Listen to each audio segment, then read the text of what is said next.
So upon installation of this, we figured that the motors didn't work, so we ripped it apart.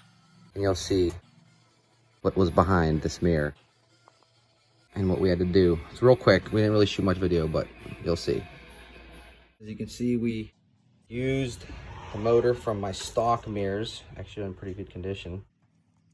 And here's the mirror.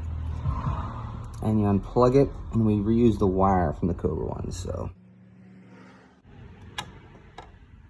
Good.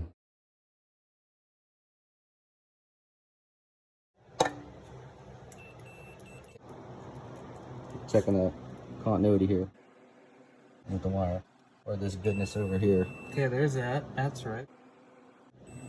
There's that. We're okay.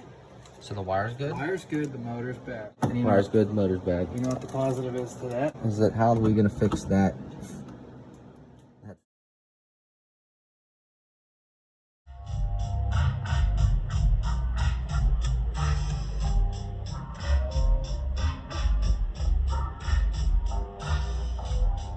All right, so ending this little video, the motor was bad, but also was the entire housing that holds the motor and the mirror. So let's test it. We're gonna test it right now.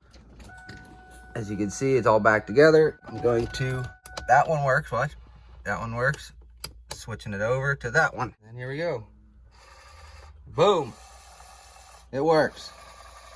It's got busted mounts I got with blobbed JB Weld and sheet metal screws, and we decided to change the motor out and make it work.